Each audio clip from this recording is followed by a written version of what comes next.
Welcome back to Nick Lenz's Comic Corner, Classic Lesson Non-Classics. This is episode number 1778 and Doubleshot number 1672.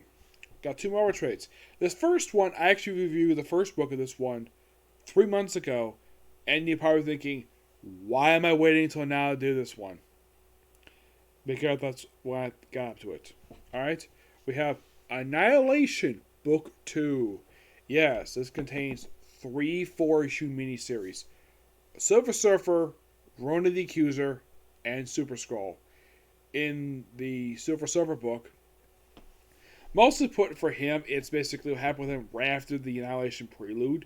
It's him gathering his allies and just meeting up with Galactus. There's one issue in the book, this issue 2, where... Excuse me a second.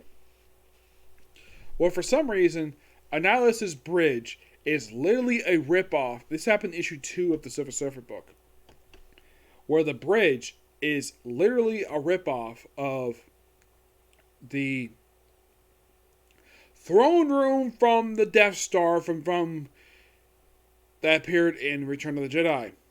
Yes, the same exact throne room, except basically put Annihilus here. Now, I should point out, though, this was released in 2006. Disney bought Lucasfilm, I think it was like 2014, I think it was. Yeah.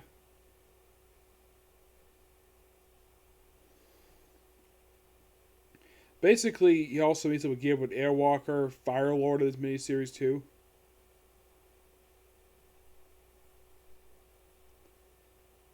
And we also have Terrax the Tamer, who appears in this book. Yes, Terrax, who is basically a former... Okay, now... Now, this is basically the spaceship.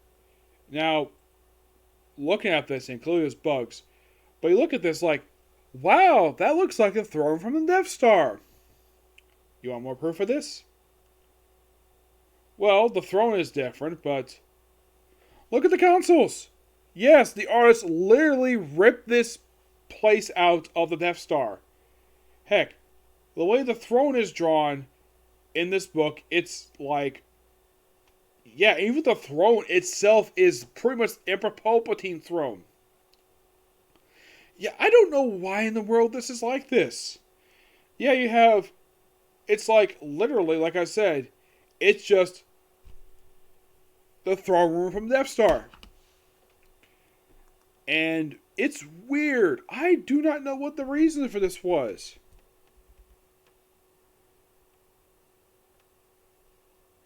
It is by far one of the most baffling things related to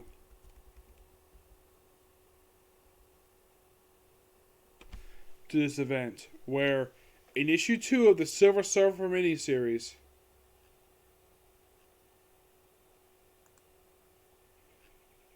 where we literally have a scene that literally rips off something from Star Wars.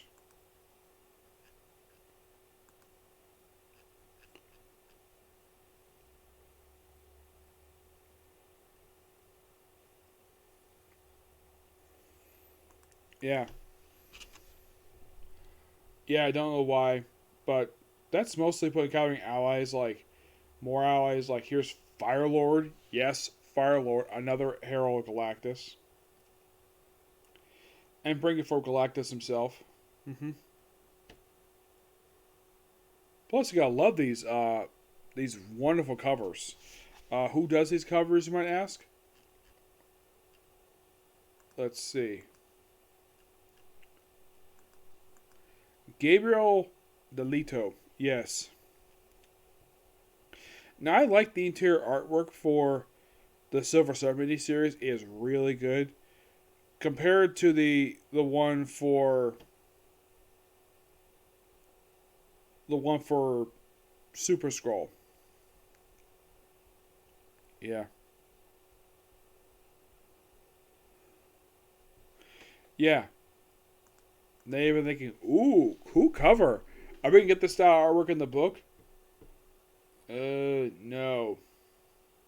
It's not that good of an artwork. That's just my opinion, anyways. The artwork, well, here's the thing. For Silver Surfer is written by Keith Giffen and art by Rito Ilum. Now, as for Super Scroll,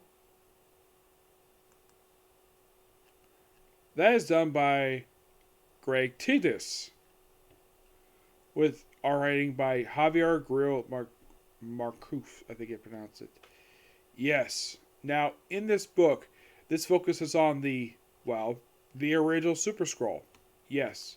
This also revealed that in this very mini-series, that Super Scroll had a son. Yep, he had a son. Who died at the end of this mini-series?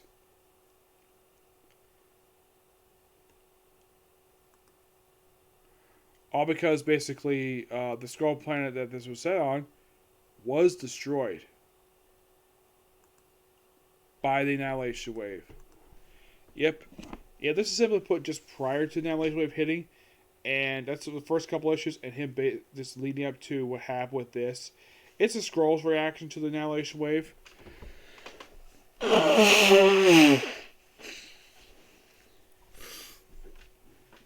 Yeah, and of course, you have Super Skrull working with Reed Richards, a guy who he does not trust. And yeah, he agrees with him that he doesn't trust him. He's like, that's fine.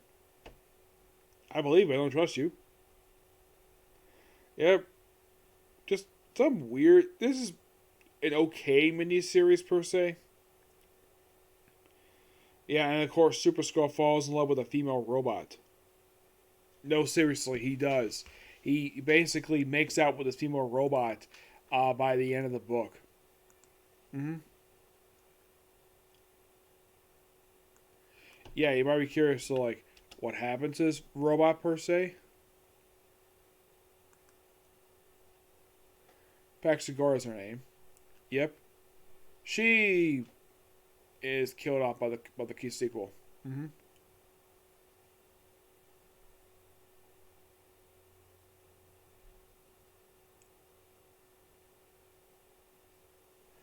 Yeah, but she does survive this event in order to get killed off at the very next event. Yeah, it's kind of anticlimactic. You bring this really cool, really interesting character in, and then you kill off in the sequel. Don't know why, but they do that. Mm-hmm.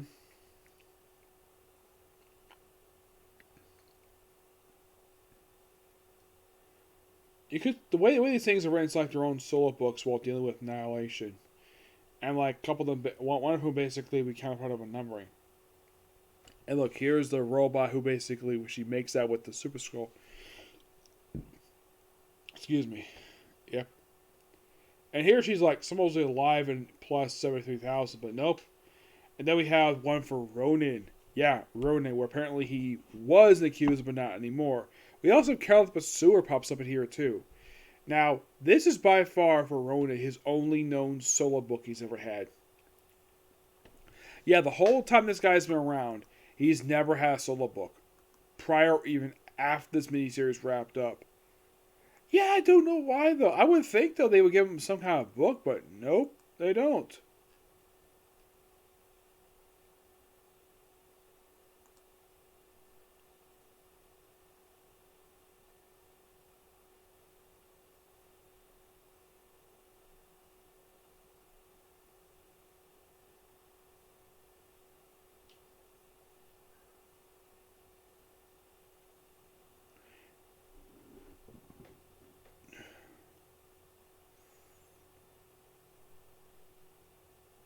Yeah, basically, Ronan is no longer an accuser. He's been stripped of being it. That's why he act like an accuser.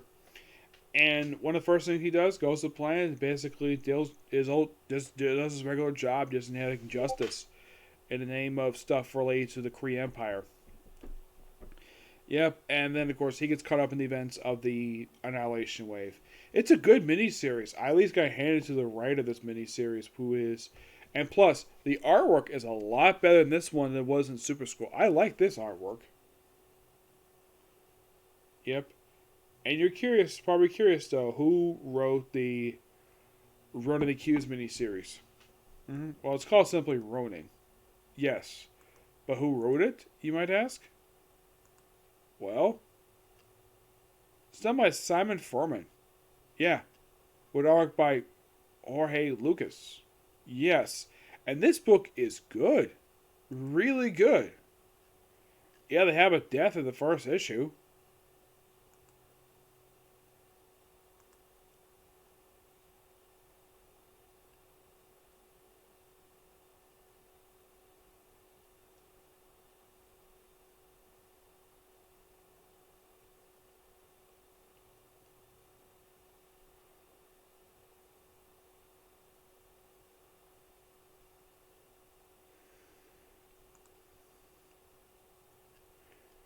It's almost like basically that this book is just basically Ronan acting his job and then getting caught up in stuff related to Annihilation. It takes a little bit of a while for Annihilation to get involved.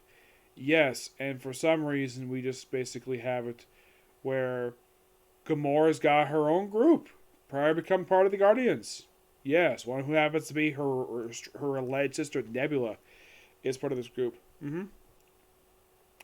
I would say of these three miniseries in here, the Super Skrull one, now all three I got really good stories with them. What do I think is the best one of these three? I would probably say it's a tie between this book, between Super Skrull and Silver Surfer. I'd say they're all three are really good. Artwork wise, Super Skrull's got the weakest artwork. That's just my opinion anyways. Which one has got the best artwork? That's where I gotta go to Silver Surfer. Yep. But yeah, three really good miniseries for Annihilation. And don't worry, there will be more coming. But I'm going to give this book a 9.5 out of 10. Yep. Next up, it is... If I can get the right page here. We have Contest of Champions, Volume 2, Final Fight. This collects issues 7 through 10 of the Contest of Champions ongoing series by Al Ewing, plus issue 62 of Extra 64 of Punisher Volume 2, which is the first appearance of the British Punisher Outlaw. Yep.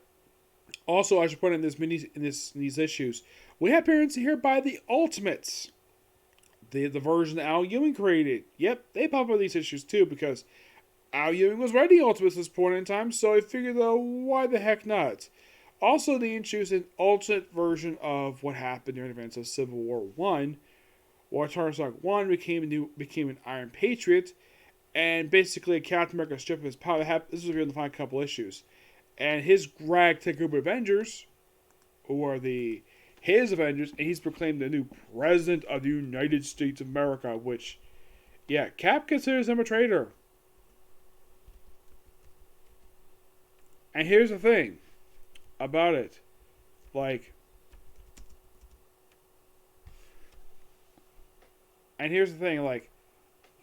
This group of people who actually are basically killed off here, in the final issue of this book, Jake Lackey, who was the Punisher at this point in time, he gets killed off in pretty much this final issue. In issue 10, he gets killed off. Yes. And this is the one for Punisher 29 book. He gets killed off in the final issue. And then we have a version of the Sinister Six. Yes, and you're curious, okay, what exactly happens these last few issues? Mostly basically, it's like we have supposedly Eddie Brock getting killed off in issue 7. We have supposedly Rick Jones coming back, but actually it's Stick. Yeah, Stick is revived thanks to this series. So, thanks to this book, we actually have 2 deaths undone in here. First of which being Night Thrasher, actually it's 3. It's Night Thrasher, Ares, and Stick. Yep, Stick. Now the weird thing is, Stick had been dead prior to this point since 1983. That's when they killed off Stick. And then he comes back in this series. And you might think, okay, has anything since this series wrapped up, you might ask? Well, has he returned to pages of Daredevil? That's a good question. He has. He's made 3 appearances since the series wrapped up. Appeared in 1 issue of Daredevil and the Daredevil Woman Without Fear 1 issue, and that's it. That's all the guy did. Yep.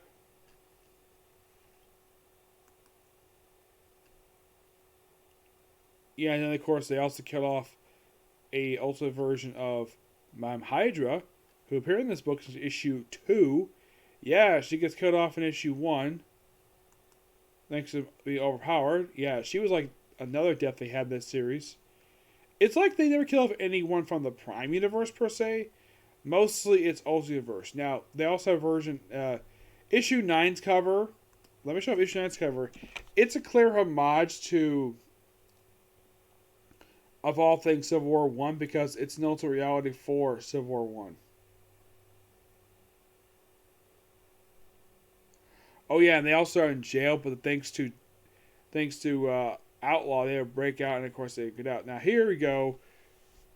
Clearly, this is a cover homaging Civil War 1. Yes.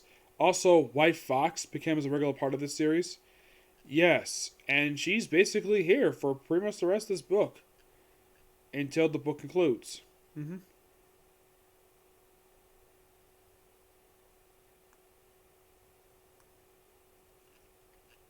Yeah, and she stays part of this group, and she's with this series until it ends. And once it wraps up, she later pops up in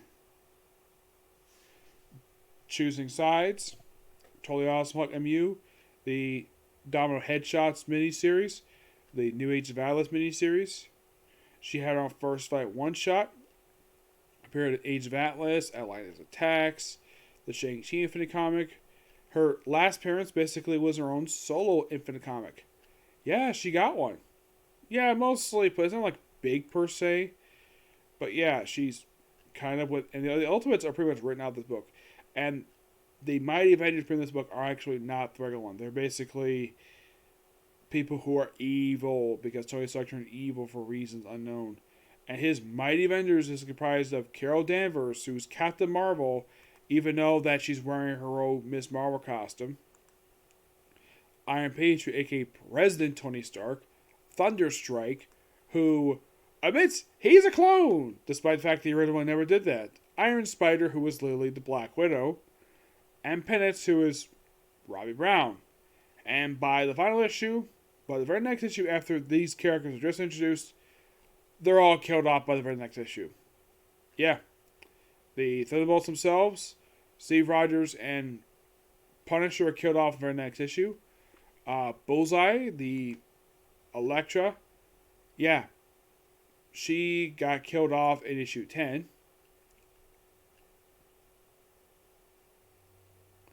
And it had this new group called the Civil Warriors, which is simply put basically like a group of people who go back to like that other Earth and basically become the primary heroes.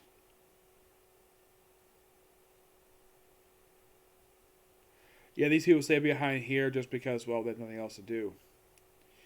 Yep, and also the Mighty Avengers pretty much get killed off. Like Thunderstrike gets killed off, Iron Patriot, Penance, Jake Lock gets killed off. We also have a new version of Sinister Six is introduced in this book, which is the only appearance of this version of Sinister Six. Yeah, this group, it just appears in one issue, and that's it. It's comprised of Rhino, Doctor Octopus, Green Goblin, Craven Hunter, the Lizard, and Scorpion. Yeah. Now, with the conclusion of the series, you might be thinking, okay, has Mesmero himself done anything? Well, he's had a few mini-series, and the Grandmaster has not done very much at all. But what about Outlaw? By the way, this book does have his first appearance here with Punisher 64, which was great. After the series wrapped up, he popped up for a few issues of U.S. Avengers, and that has been it for him. Yep. Guillotine, who, after this series wrapped up, she also appeared in the U.S. Avengers for about 4 issues. And she's not been seen since the book wrapped up. Ares, he still occasionally does appear. Oh yeah, he does.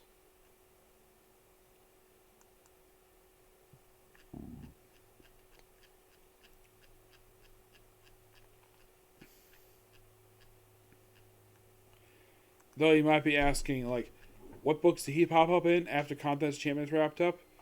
Well, he popped up in U.S. Vendors, obviously. He appeared in one issue of No Road Home during War Room during the Mystery. He was a regular in the Swordmaster backup feature. Appeared in Home Incoming, and his most recent appearance was actually in the revived Punisher book by Jason Aaron. He actually just returned. The issue just came out just this past week, and that was his first appearance in get this, in like a little over 2 years. So he's had a good amount of screen time per se, but it's weird though. Like, is it like everybody has to show up in Contest of Champions? Oh yeah, because it's Champions of Europe, obviously. Yeah, all because they became part of that group. Yeah. Final thoughts on the Contest of Champions series. It was a good book. I think it should have been canceled issue 10. It didn't necessarily need to exist any longer per se. I mean, it was a great idea. What was I mad about the series getting canceled 10 issues? Not really. I thought the series was okay. I didn't think it was terrible. I had some pretty good ideas with it. Did I think it should last longer? No, I don't think it did. I'm happy with the series in the 10 issues. It's one series that I do not feel as though Marvel made a mistake canceling this book. But it's weirdly enough though, it's weird that Al Ewing wrote this book at the same time he wrote Ultimates. Yeah. But yeah, not much else to say about this book. Book is good. Okay? So yeah, that's it. Particular review. Stay tuned. For a little bit late. I'm going to basically take a little break. And I'm going to go ahead and watch One Piece. Yes, I'm putting on One Piece, even though it's probably not very much to talk about there. I'll talk about that, the new chapter Blue Exodus, which that just came out. Then I'll do Baruto and Kaguya-sama Lover's War. And that'll probably be it for today. Okay, next video. Bye.